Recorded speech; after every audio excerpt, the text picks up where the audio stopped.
ನಮಸ್ಕಾರ. ಧಾರ್ಮಿಕ ಚಾನೆಲ್ಗೆ ನಿಮಗೆ ಸ್ವಾಗತ. ನಾನು ನಿಮಗೆ ಪಾಂಡುರಂಗ ವಿಠ್ಠಲನ ಮಹಿಮೆ ಹೇಳುತ್ತೇನೆ. ನಮ್ಮ ಭಾರತದ ಮಹಾರಾಷ್ಟ್ರ ರಾಜ್ಯದಲ್ಲಿರುವ ಪಂಢರಾಪುರವು ಭಕ್ತಿಯ ನೆಲೆವೆಂದು ಪ್ರಸಿದ್ಧವಾಗಿದೆ. ಇಲ್ಲಿ ಚಂದ್ರಭಾಗಾ ನದಿಯ ತೀರದಲ್ಲಿ ಶ್ರೀ ಪಾಂಡುರಂಗ ವಿಠ್ಠಲನು ತನ್ನ ಭಕ್ತರಿಗೆ ದರ್ಶನ ನೀಡುತ್ತಾನೆ. ಪ್ರತಿ ವರ್ಷ ಆಷಾಢಿ ಏಕಾದಶಿ ಮತ್ತು ಕಾರ್ತಿಕ್ ಏಕಾದಶಿಯಂದು ಲಕ್ಷಾಂತರ ಭಕ್ತರು ಕಾಲ್ನಡಿಗೆಯಲ್ಲಿ ಪಂಢರಾಪುರಕ್ಕೆ ಬಂದು ವಿಠ್ಠಲನ ದರ್ಶನ ಪಡೆಯುತ್ತಾರೆ. ಭಕ್ತ ಪುಂಡಲೀಕನ ಕಥೆ. ಪುರಾಣಗಳ ಪ್ರಕಾರ ಪುಂಡಲೀಕನು ಆರಂಭದಲ್ಲಿ ತನ್ನ ತಂದೆ ತಾಯಿಯನ್ನು ಗೌರವಿಸುತ್ತಿರಲಿಲ್ಲ. ಆದರೆ ಕೆಲವು ಮಹಾತ್ಮರ ಸತ್ಸಂಗದಿಂದ ಅವನ ಮನಸ್ಸು ಬದಲಾಯಿತು. ತಾಯಿ ತಂದೆ ಸೇವೆಯ ಪರಮಧರ್ಮ ಎಂಬ ಸತ್ಯವನ್ನು ಅರಿತು ತನ್ನ ಜೀವನವನ್ನೇ ಅವರ ಸೇವೆಗೆ ಅರ್ಪಿಸಿದನು. ಪುಂಡಲೀಕನು ಹಗಲು ರಾತ್ರಿ ತನ್ನ ತಾಯಿ ತಂದೆಯ ಸೇವೆಯಲ್ಲಿ ನಿರತನಾಗಿದ್ದನು. ಅವನ ಈ ನಿಷ್ಕಾಮ ಸೇವೆಯಿಂದ ಶ್ರೀಕೃಷ್ಣ ಮತ್ತು ರುಕ್ಮಿಣಿ ದೇವಿಯವರು ಸಂತೋಷಗೊಂಡು ಅವನಿಗೆ ದರ್ಶನ ನೀಡಲು ಪಂಢರಾಪುರಕ್ಕೆ ಬರುತ್ತಾರೆ. ಆ ಸಮಯದಲ್ಲಿ ಪುಂಡಲೀಕನು ತನ್ನ ತಂದೆ ತಾಯಿಯ ಪಾದ ಸೇವೆ ಮಾಡುತ್ತಿದ್ದನು. ಭಗವಂತ ಬಂದಿರುವುದನ್ನು ತಿಳಿದರೂ ಸೇವೆಯನ್ನು ಮಧ್ಯದಲ್ಲಿ ಬಿಡಲು ಇಷ್ಟಪಡಲಿಲ್ಲ. ಆತ ತನ್ನ ಹತ್ತಿರಲಿದ್ದ ಒಂದು ಇಟ್ಟಿಗೆಯನ್ನು ಭಗವಂತನ ಕಡೆಗೆ ಎಸೆದು, ಸ್ವಾಮಿ, ದಯವಿಟ್ಟು ಈ ಇಟ್ಟಿಗೆಯ ಮೇಲೆ ನಿಂತು ಸ್ವಲ್ಪ ಕಾಯಿರಿ ಎಂದು ಹೇಳುತ್ತಾನೆ. ನಾನು ಮೊದಲು ನನ್ನ ತಂದೆ ತಾಯಿಯ ಸೇವೆಯನ್ನು ಪೂರ್ಣಗೊಳಿಸುತ್ತೇನೆ ಎಂದು ವಿನಯದಿಂದ ಹೇಳುತ್ತಾನೆ. ಭಕ್ತನ ಪ್ರೀತಿಗೆ ಮೆಚ್ಚಿದ ಶ್ರೀಹರಿ ಆ ಇಟ್ಟಿಗೆಯ ಮೇಲೆ ಕೈಗಳನ್ನು ಸೊಂಟಕ್ಕೆ ಇಟ್ಟು ಕಾಯುತ್ತಾ ನಿಂತನು. ಇದೇ ರೂಪದಲ್ಲಿ ಇಂದಿಗೂ ಪಾಂಡುರಂಗ ವಿಠ್ಠಲನ ದರ್ಶನ ದೊರೆಯುತ್ತದೆ. ಸೇವೆ ಮುಗಿಸಿದ ನಂತರ ಪುಂಡಲೀಕನು ಭಗವಂತನ ಪಾದಗಳಿಗೆ ನಮಸ್ಕರಿಸಿದನು. ಆಗ ಶ್ರೀಹರಿಯು ಅವನ ಭಕ್ತಿಗೆ ಮೆಚ್ಚಿ, ನಿನ್ನಂತಹ ಭಕ್ತರಿಗಾಗಿ ನಾನು ಇದೇ ಸ್ಥಳದಲ್ಲಿ ಸದಾಕಾಲ ನೆಲೆಸುತ್ತೇನೆ ಎಂದು ಆಶೀರ್ವದಿಸುತ್ತಾನೆ. ಅಂದಿನಿಂದ ಈ ಕ್ಷೇತ್ರವು ಪಂಢರಾಪುರವೆಂದು ಪ್ರಸಿದ್ಧವಾಯಿತು. ವಿಠ್ಠಲ್ ಎಂಬ ಹೆಸರಿನ ಬಗ್ಗೆ ಹಲವು ಅಭಿಪ್ರಾಯಗಳಿವೆ. ಇಟ್ಟಿಗೆಯ ಮೇಲೆ ನಿಂತಿರುವ ದೇವರು ಎಂಬ ಅರ್ಥದಲ್ಲಿ ವಿಠ್ಠಲ್ ಎಂದು ಕರೆಯಲಾಗುತ್ತದೆ ಎಂದು ಜನಪ್ರಿಯ ನಂಬಿಕೆ ಇದೆ. ಪಾಂಡುರಂಗ, ವಿಠೋಬಾ, ವಿಠ್ಠಲ, ಹರಿವಿಠ್ಠಲ ಎಂಬ ಅನೇಕ ಹೆಸರುಗಳಿಂದ ಭಕ್ತರು ಅವರನ್ನು ಆರಾಧಿಸುತ್ತಾರೆ. ಕೇವಲ ಪುಂಡಲೀಕ ಮಾತ್ರ ವಿಠ್ಠಲನ ಭಕ್ತನೂ ಅಲ್ಲ, ಅನೇಕ ಮಹಾನ್ ಸಂತರು ಇದ್ದಾರೆ.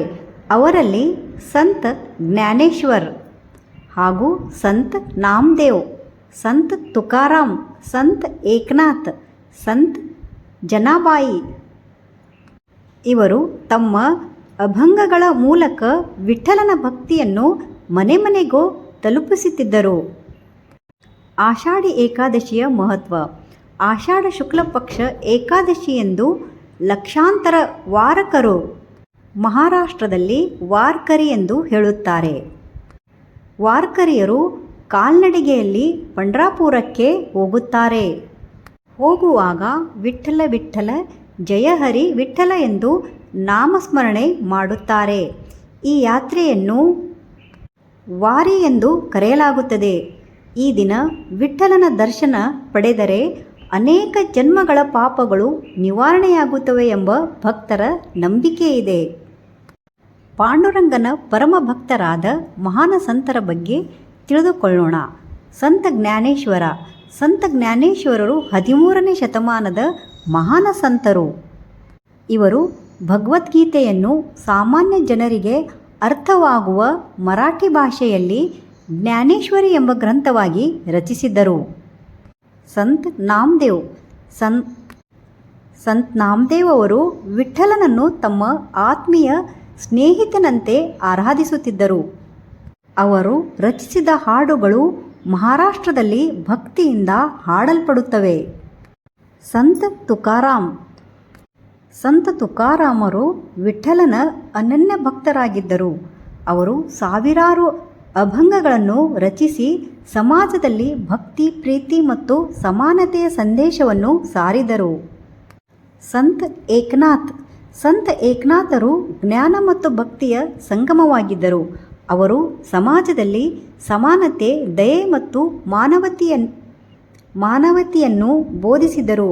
ಎಲ್ಲ ಜೀವಗಳಲ್ಲಿಯೂ ದೇವರು ಕಾಣಬೇಕು ಎಂಬ ಸಂದೇಶವನ್ನು ತಮ್ಮ ಬದುಕಿನ ಮೂಲಕ ಸಾರಿದರು.